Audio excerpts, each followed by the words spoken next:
Well, hello.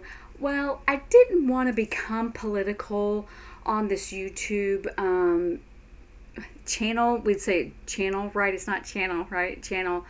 Um, but because of what happened recently, the shooting of Charlie Kirk, I really don't want to get into political, but I did want to explain who he was and his company and those kinds of things.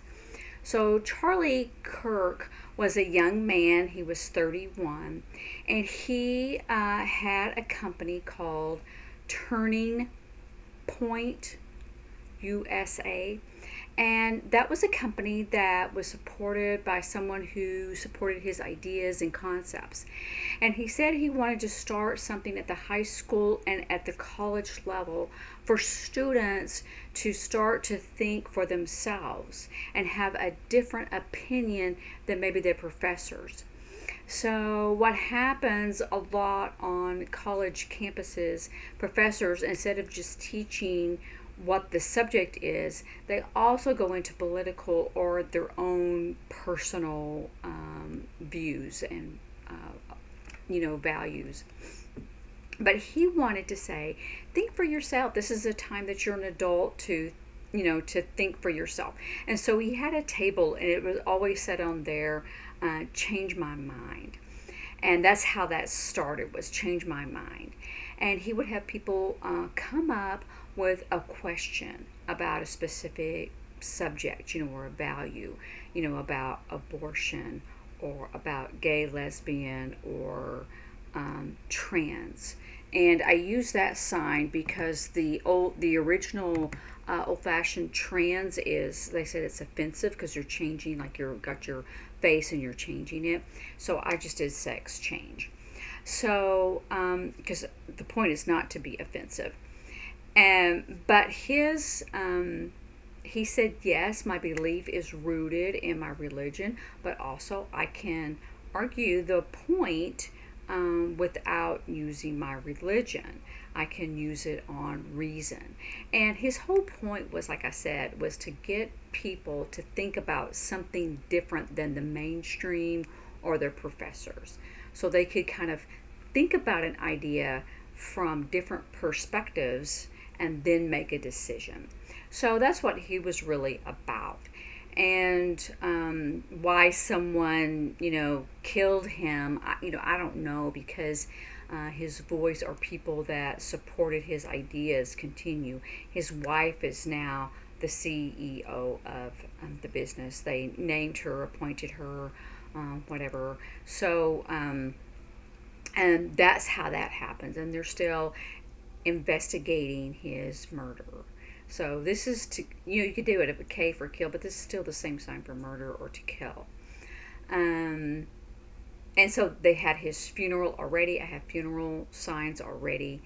And like I said, I thought about it because I didn't want to become political or religious in nature. I have my own ideas, my own perspective, my own values, but I understand his point, and he didn't want to be argumentative. And he would also quote from, like, the Bible, and he would quote from different leaders. So some people have taken it out of context. I mean, I listened to a lot of the original ones instead of the ones that were cut off. So that's a good idea, so you know what is truth and what is kind of skewed, as you might say, where it's someone else's idea. So that way you can make an informed decision for yourself. And that was his point, right? Was to make an informed decision for yourself. And then you can decide moving forward, well, I believe this because, oh, okay, well, that's fine. If you have a logical reason and it's your own, what you want to do. I mean, he was willing to accept that.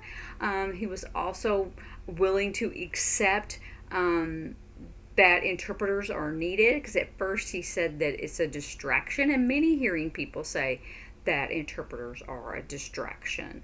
And he said everyone could use closed captioning, but many deaf approached him and said that it's not their first language, that sign language is their first language and English is their second language, and sometimes closed captionings are not correct, and on and on.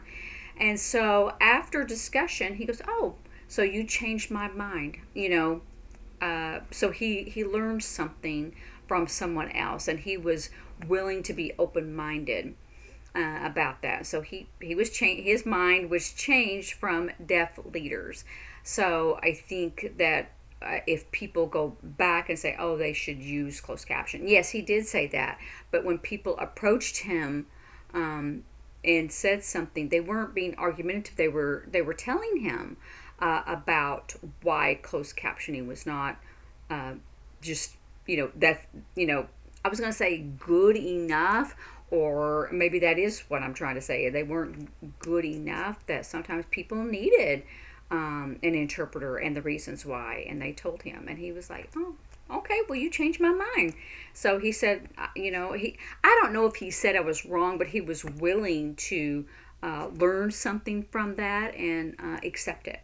So anyway, I didn't want this to go on and on, but I did want to kind of mention that because it is in the news and people are talking about it. And I know that people that are hearing and deaf and hard of hearing will be discussing it as you kind of sit around in a medical office, or schools, or just sitting around and chatting. So people are discussing it. So I think that I should tell, because I started this with conversations about what are people talking about, what is the discussion, what is the argument. So kind of do what he asked people to do, was study the topics, and look at both perspective, both sides. I was going to say both sides, but you can say all perspectives, right?